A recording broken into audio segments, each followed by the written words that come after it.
الحمد لله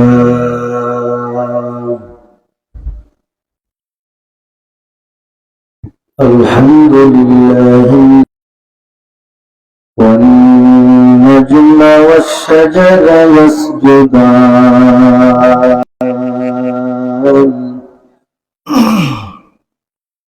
وحبيبنا وحبيب ربنا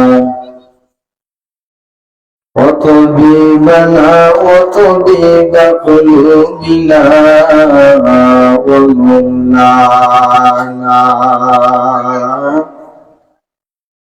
ومولانا محمدا عبده ورسوله الذي أرسل إلى الناس كافة بشيرا ونذيرا وداعيا إلى الله بإذنه وسراجا منيرا أما بعد فأعوذ بالله من الشيطان الرجيم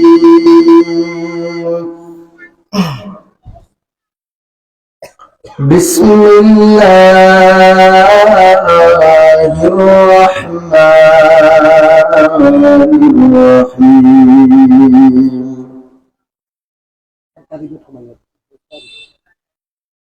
قل يا عبادي الذين أسرفوا على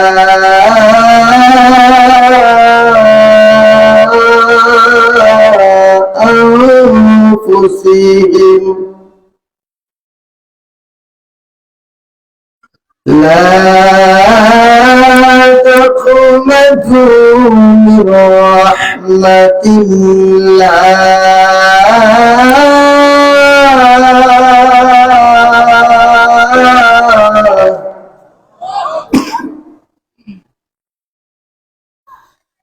قل يا عبادي الذين أسرفوا على أنفسهم لا تقنطوا من رحمة الله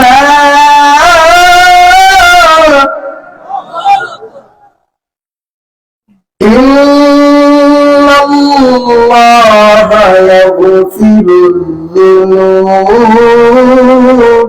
جميعا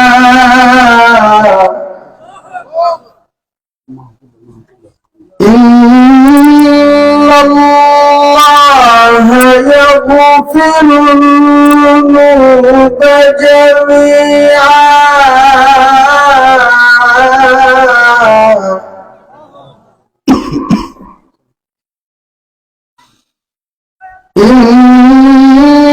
إنه هو الغفور الرحيم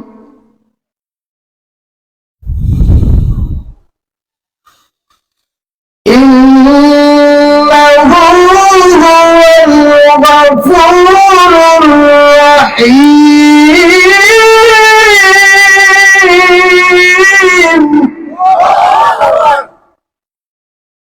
وقال تبارك وتعالى يا أيها الذين آمنوا توبوا إلى الله توبة نصوحا وقال النبي صلى الله عليه وآله وسلم التائب من الذنب كمن لا ذنب له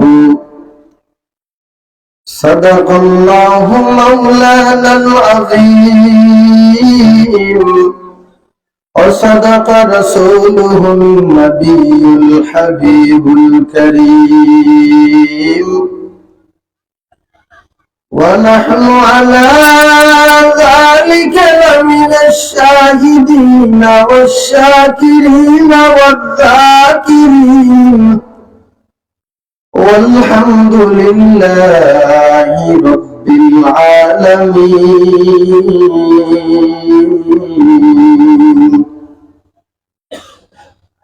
اللهم صل على محمد وعلى آل محمد كما صليت على إبراهيم وعلى آل إبراهيم إنك حميد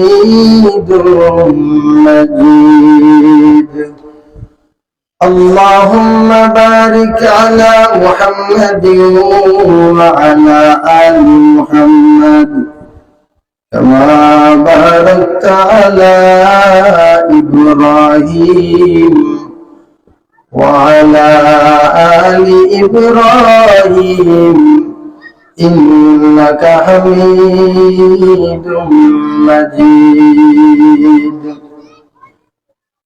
باطل سے دگنے والے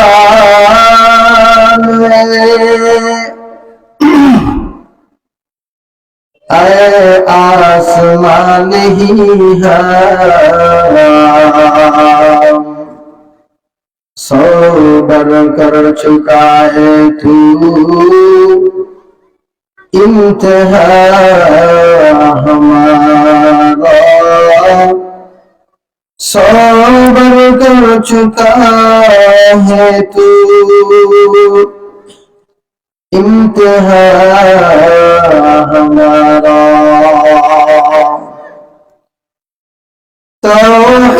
توحید کی امانت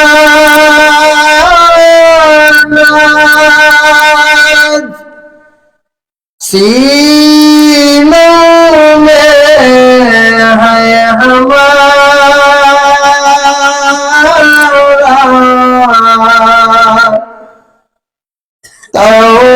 توحید کی امانت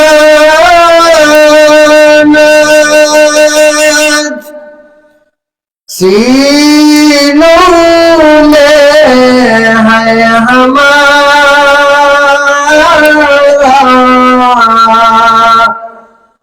آسان ہی مٹانا نام و نشان ہمارا آسان ہی مٹانا نام و نشان ہمارا محمد نے آ کر کفر کو مٹایا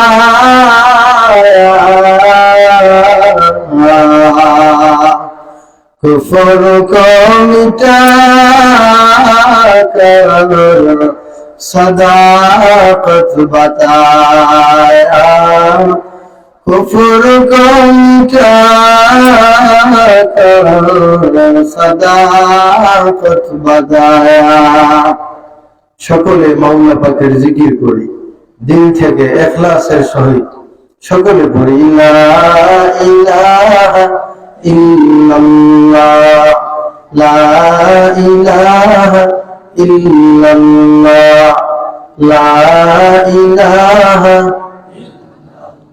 আর জুড়ে লা ইলাহা ইল্লাল্লাহ লা ইলাহা illallah la ilaha illallah la ilaha illallah la ilaha din থাকিতে la ilaha illallah বলো ভাই, দিন থাকিতে লা ইলাহা ইল্লাল্লাহ বলো ভাই। দুনিয়াতে আখিরাতে, দুনিয়াতে আখিরাতে চাও যদি ভালাই, দিন থাকিতে লা ইলাহা ইল্লাল্লাহ বলো ভাই, লা ইলাহা ইল্লাল্লাহ, লা ইলাহা আরজুর, লা ইলাহা ইল্লাল্লাহ, লা ইলাহা ইল্লাল্লাহ, লা ইলাহা ইল্লাল্লাহ, লা ইলাহা ইল্লাল্লাহ, লা ইলাহা।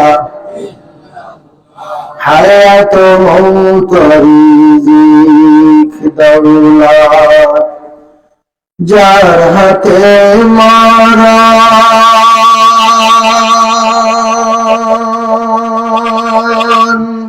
তার কথাটা একবার তুই ভাবিস নে কখন,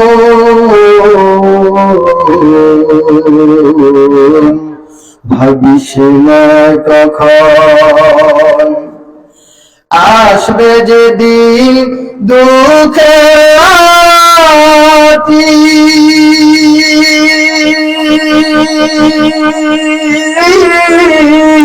ওই নাম হবে সঙ্গের সাথী। আসবে যেদিন, আসবে যেদিন দুঃখের রাতি,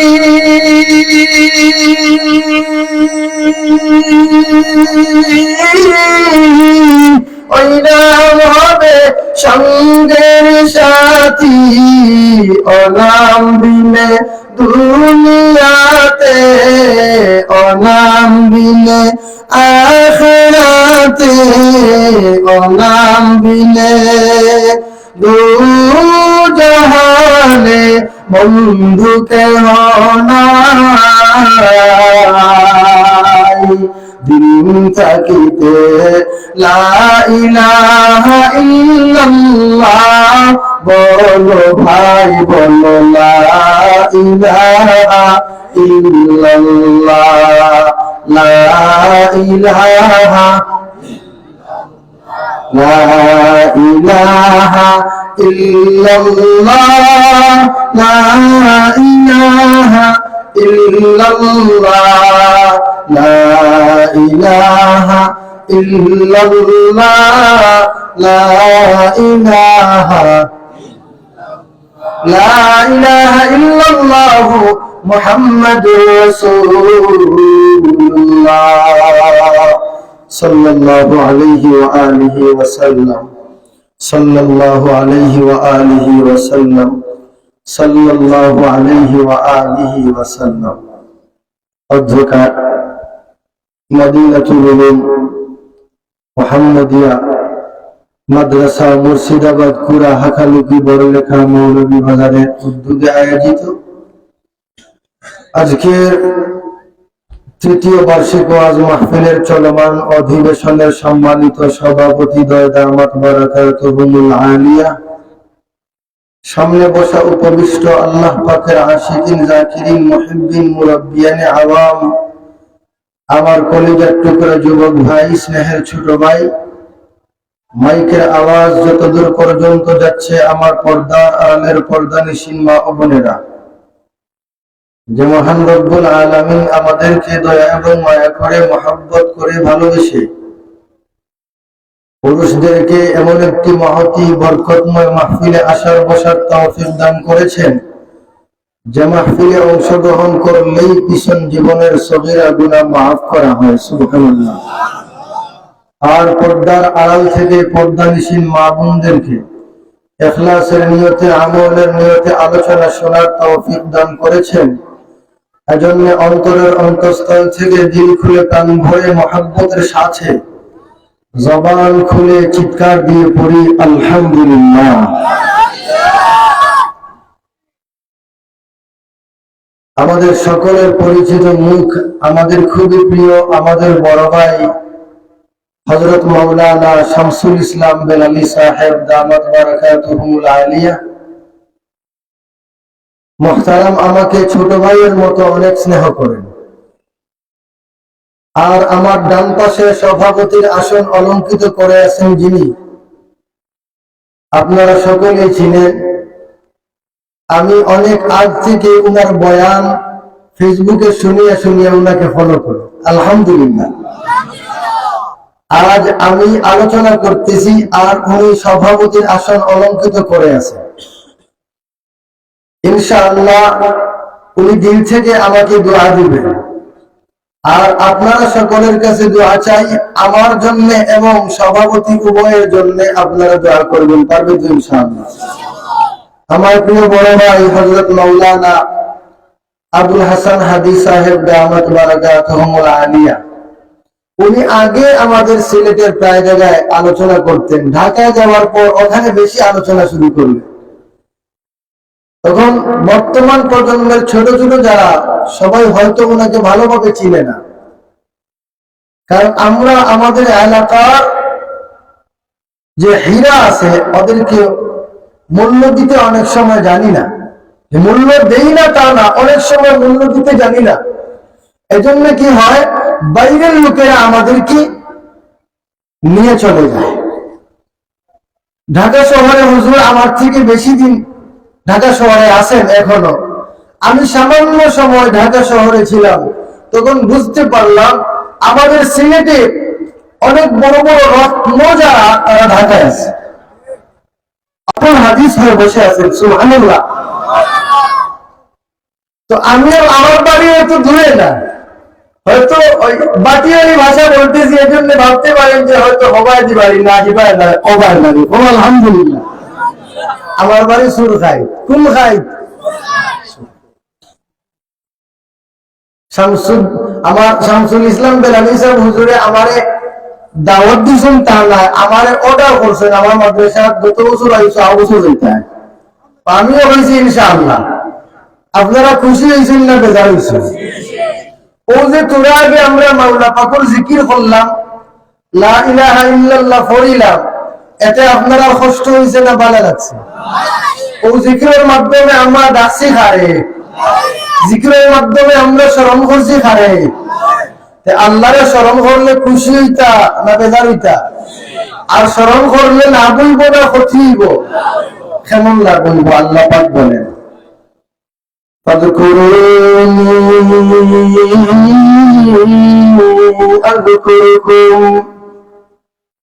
ও দুনিয়ার ইমানদার আল্লাহর গোলাম, আল্লাহ পাক রব্বুল আলামিন কুরআনুল কারীমের মধ্যে বলেন ফাযকুরুনি, ও আমার বান্দা বান্দীগণ তোমরা আমাকে স্মরণ করো। বান্দা বান্দীগুলি মাওলাকে ডাক দিয়ে বলে, ও মাওলা আমার, আমরা যদি আপনাকে স্মরণ করি এতে আমাদের কি লাভ হবে?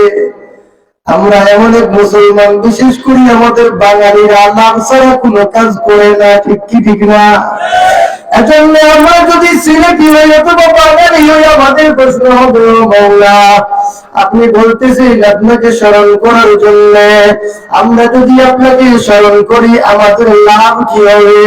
আল্লাহ বলেন আযকুরুকুম, আমিও তোমাদেরকে স্মরণ করব। ও বান্দা, ও বন্ধু আমার, তোমরা আমি মাওলাকে স্মরণ করবা দুনিয়ার মজলিসে, আমি আল্লাহ তোমাদেরকে স্মরণ করব ফেরেশতাদের মজলিসে। জুড়ে সুবহানাল্লাহ।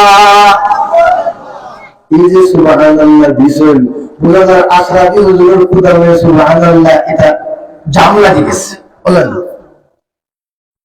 সুবহানাল্লাহ, জাম ছুটছেন। সুবহানাল্লাহ একবার বললে কতটুকু সওয়াব শুনতাম। এত কই দেখা ও তো আলোচনা উঠে না। হাফিজুর রহমান না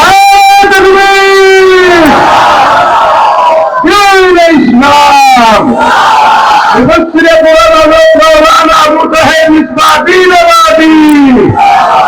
আলহামদুলিল্লাহ আমরা মাঝে উপস্থিত হয়েছেন আমার বৈরাগী বাজারের কৃতি সন্তান আমরা বলির জানাই জনাব মীর হোসেন সাহেব বারাকাল্লাহু ফি হায়াতি। এবার আমার ওয়াজ মাহফিলের শুনলে 10,000 টাকা দিছই আর শুকরিয়া জ্ঞাপন জানান। আর আগামী বছর শুনলে গরু একটা দিবা আরো শুকরিয়া আদায় করেন আলহামদুলিল্লাহ। আল্লাহ আমার ভাইয়ের হায়াতে উৎপত্তিটা আর দুজন ভাই সাহেব দেখিয়ে গেলাম মাদ্রাসা ইনশাআল্লাহ আপনার কেন যতটুকু পারি সহযোগিতা কর্ম তো আমার বাইরে আপনারা দোয়া করেন যেন আর ওয়াজ হইব। আর হযরত নোয়াবাড়ি মসজিদেও দাওয়াত আমার ভীষণ বাইরে দাওয়াত দিতাম তার জন্য বলছি আমার জন্য আইবা ওয়াজ শুনবা খারে দিয়ে বুঝাইবা ইনশাআল্লাহ। ও নোয়াবাড়ি মসজিদ মসজিদে তসিবান বা আবুতায় মিসবা সাহেব আমার ভাই আলোচনা শুনকা ইনশাআল্লাহ। সুবহানাল্লাহ। আপনারা যে আওয়াজে দিলেন সুবহানাল্লাহ একবার বললে কতটুকু সওয়াব হয় যদি জানেন তাইলে এই আওয়াজ থাকবে না। নিজের শরীরের সব শক্তি দিয়ে হলেও সুবহানাল্লাহ বলবেন। এখন আপনারা সুবহানাল্লাহ বললে সওয়াব কতটুকু হয় শুনতে চান? আচ্ছা আপনারা বলেন তো, কোন সন্তান চাকরি করে পুরো মাসের মধ্যে সে তার বাবাকে সময় দিতে পারে না, গভীর রজনীতে বাসায় আসে, আবার সকালবেলা বাবার সাথে ভালো করে সাক্ষাৎ করতে পারে না, নাস্তা করেই ডিউটিতে চলে যায়, পুরো মাস চলে যায় বাবার সাথে সাক্ষাৎ হয় না। একদিন সন্তান ডিউটিতে না গিয়ে যদি পুরো দিনটা বাবার সাথে কাটায়, বাবা খুশি হবে না বেজার হবে? ও দুনিয়ার ইমানদার আল্লাহর গোলাম, দুনিয়ার নিজাম অনুযায়ী সন্তান যদি বাবাকে সময় দেয়, বাবা ওই সন্তানের উপর বড় খুশি হয়ে যায়। বাবা যদি সন্তানকে সময় দেয়, সন্তান বাবার উপর বড় খুশি হয়ে যায়। স্বামী যদি স্ত্রীকে সময় দেয়, স্ত্রী বড় খুশি হয়ে যায়। স্বামী প্রবাসের মধ্যে যাবার পর স্ত্রীকে সারা দিনের মধ্যে একটা ফোনও দেয় না, ওই দিন স্ত্রীর মনটা বড় বেজার। আমার স্বামী আজ একটা বারো আমাকে খবর পর্যন্ত দেয় নাই, মেসেজও দেয় নাই, ভয়েস পর্যন্ত দেয় নাই।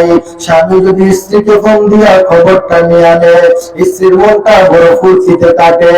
আর স্ত্রী যদি স্বামীকে ফোন দিয়ে খবর নেয়, স্বামী বড় আনন্দে ডিউটিটা করে। আরে দুনিয়ার মানুষগুলি, ছাত্র যদি উস্তাদকে সময় দেয়, উস্তাদ ছাত্রের উপর খুশি হয়ে যায়। আর উস্তাদ যদি ছাত্রকে সময় দেয়, ছাত্র উস্তাদের উপর বড় খুশি হয়ে যায়। বান্দা যদি আমার মাওলাকে সময় দেয়, আমার মাওলা বান্দার উপর খুশি হয়ে যায়। শুধু খুশি হন তা না, বান্দা মাওলাকে সময় দিলে আমার মাওলা বান্দাকে বদলা দেয়। ও বান্দা, তুমি আমার মাওলাকে কেমন সময় দিবা? মাত্র একটা সেকেন্ড যদি তুমি আমার মাওলাকে দাও, আমার মাওলা তোমার ওই এক সেকেন্ড সময় পাইয়া তোমাকে কতটুকু সওয়াব দিবে শুনে নাও। قال رسول الله صلى الله عليه وسلم, পয়গম্বর আরবি সাল্লাল্লাহু আলাইহি ওয়াসাল্লাম বলে, সুবহানাল্লাহি ওয়াল হামদুলিল্লাহ তামলাউ আও তামলাআনে মা বাইনাস সামাওয়াতি ওয়াল আরদ। বুঝাবো পরে চিৎকার দিয়ে পড়েন না সুবহানাল্লাহ। পয়গম্বর আরবি বলেন, আমার সাহাবায়ে কেরামের দল, তোমরা যদি একবার সুবহানাল্লাহ বলো, একবার আলহামদুলিল্লাহ বলে,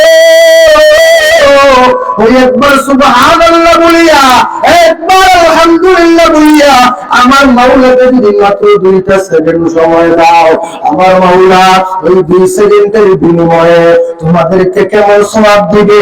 তামলাউ আও তামলাআনে মা বাইনাস সামাওয়াতি ওয়াল আরদ। পয়গম্বর সামাই ওয়াল আরদ বলেন নাই, আমার পয়গম্বর বলেছেন সামাওয়াতি ওয়াল আরদ। মাত্র 2 সেকেন্ড সময় দেওয়ার কারণে আমার আল্লাহ 7 আসমান 7 জমিনের মধ্যখানের ফাঁকা জায়গা নেকি দিয়ে ভরে দিন। আগর সুবহানাল্লাহ, এবেলা গো সুবহানাল্লাহ থেকে আরো জোরে হইছে।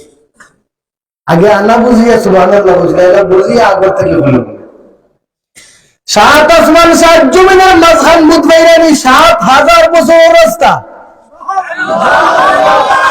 নবীজি মেরাজ শরীফের মধ্যে গিয়েছিলেন বোরাকের মাধ্যমে। এক আসমান থেকে আরেক আসমানের মধ্যখানে যে জায়গাটা আছে 500 বছরের রাস্তা, আসমানটা গাড়ি আরো 500 বছরের রাস্তা। 7 আসমান হলো 7 500 3500, আর গাড়ি আরো 7 আসমান আরো 3500, 3500 কত হাজার? ওই 7000 বছরের রাস্তা যদি অঙ্কটা সময় দিতে হয়, তো এই বেটাই শিখাইল না। ওই যে মানুষের মন খারাপ, আমরা প্লাস্টিক হয়ে গেল, প্লাস্টিক হইলে মোটামুটি প্লাস্টিক আছে, জার্মানি তো হয়েছে না, জার্মানির জঙ্গার ধরে প্লাস্টিকও জঙ্গারে ধরেন। আলহামদুলিল্লাহ। অদুষ্ট বদের উপরে দিল, আমরা যদি মাওলা পাককে ডাকি, মাওলা পাককে স্মরণ করি, মাওলা বলে না আমি করবো। ও বান্দা, তোমরা যদি আমি মাওলাকে স্মরণ করো, আমি মাওলাকে ডাকবো, আমি মাওলাও তোমাদেরকে স্মরণ করবো। প্রশ্ন হলো মাওলা, আমরা তোমাকে স্মরণ করি দুনিয়ার মাজলিসে, তুমি আমাদেরকে কোথায় স্মরণ করো? মাওলা বলে আমি তোমাদেরকে নিয়ে ফেরেশতাদের মাজলিসে কথা বলি। সুবহানাল্লাহ। এরপরে শেষে না, আমার মাওলাকে আমরা যে পদ্ধতিতে ডাকবো, আমার মাওলা তার থেকে উত্তম পদ্ধতিতে আমাদেরকে স্মরণ করে। সুবহানাল্লাহ। কিভাবে কিভাবে বান্দা তুমি আমার মাওলাকে স্মরণ করবা, বিপদের মধ্যে পড়িয়া আমার মাওলা তোমাকে স্মরণ করবে, বিপদ থেকে উদ্ধার করিয়া। সুবহানাল্লাহ। ও বান্দা, তুমি আমার মাওলাকে স্মরণ করবা, অবাধের মধ্যে পড়িয়া আমার মাওলা তোমাকে স্মরণ করবে, অবাধ গুলি দূর করিয়া। বান্দা তুমি অসুস্থ হইয়া আমার মাওলাকে স্মরণ করবা, আমার মাওলা তোমাকে স্মরণ করবে সুস্থতা নিয়ামত দিয়া। বান্দা তুমি নামাজের মাধ্যমে আমার মাওলাকে স্মরণ করবা, আমার মাওলা তোমার নামাজ কবুল করার মাধ্যমে তোমাকে স্মরণ করবেন। বান্দা তুমি আমার মাওলাকে স্মরণ করবা, রোজা রাখার মাধ্যমে আমার মাওলা তোমাকে স্মরণ করবে, রোজা কবুল করার মাধ্যমে। বান্দা তুমি আমার মাওলাকে স্মরণ করবা, যাকাত দেওয়ার মাধ্যমে আমার মাওলা তোমাকে স্মরণ করবে, যাকাত কবুলের মাধ্যমে। বান্দা আমার মাওলা তোমার দিলের খবর জানে, তোমার মনের খবর পর্যন্ত জানে। আমার মাওলা তোমার দিনের সব আশাগুলি পূরণ করে দেবে।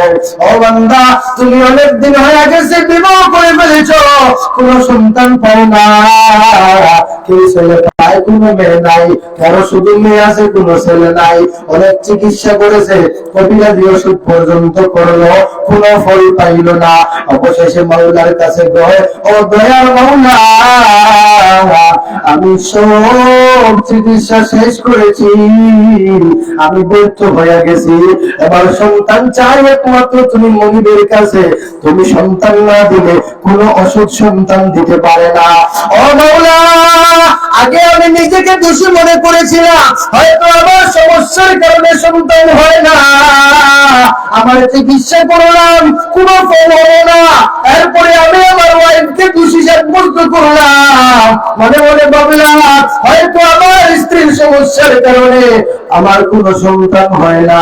আমি স্ত্রীর চিকিৎসা করলাম,